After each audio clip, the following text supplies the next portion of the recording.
Show a child. Many have stressed the importance of faith being caught as well as taught. Paul emphasized this in Ephesians 5, verse 1, when he wrote, "Be ye therefore followers of God as dear children." What do we need to show our children? Well, we need to demonstrate wise use of time and resources, as found in Ephesians 5, verses 15 through 17. What kinds of activities do our children see us engaged in? Paul asked the Ephesians to model people who lived their lives awake. You see this in Ephesians 5, verse 14. In other words, they were to be thoughtful about how they spent their time and to live as if moments mattered. This does not mean that one does not engage in leisure activities, but it does mean that even these have a purpose. One does not play ball or go fishing just to win games or to catch fish. Our children should see us engaged in these activities that have a purpose or redeem the time wisely. We want to put the needs of others first. We see this in Ephesians 5, verse 21, and we also want to love and respect our spouse, as seen in Ephesians 5, verses 22 through 33. Our children learn how to treat neighbors, friends, and future spouse by what they see us do. It's one thing to tell them to submit to the wishes of others, but it is far easier for them to do it after observing their parents submit to others on multiple occasions.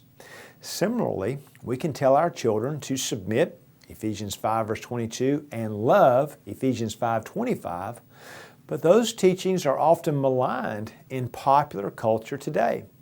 So unless our children have been shown the value of these lessons, they might quickly discard these teachings when they are criticized. A father shows his children these truths by loving his wife as he loves himself, like you see in Ephesians 5:29. Not perfectly, but day in and day out. A wife shows her children these truths by treating her husband with respect, as is found in Ephesians 5:33. It is likely our children will interact with their spouses as they have observed us interact, even when they do not completely understand the truth behind the behavior.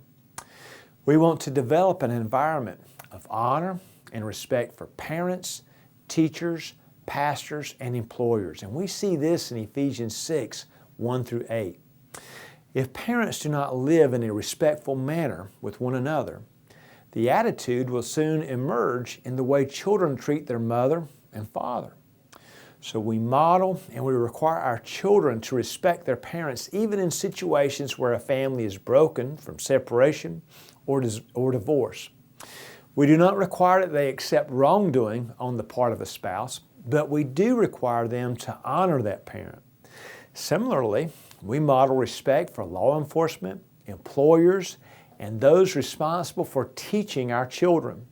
We teach them to honor these officials, even when we may disagree with their actions. Consider David's respect for the office of Saul in 1 Samuel 24:6, 1 Samuel 26:9, and 2 Samuel 1:14. Even when Saul wanted to make David's life difficult, he continued to honor his position. It may be difficult, but we have opportunities to model this kind of respect when receiving a speeding ticket or an inconvenient directive from a government official.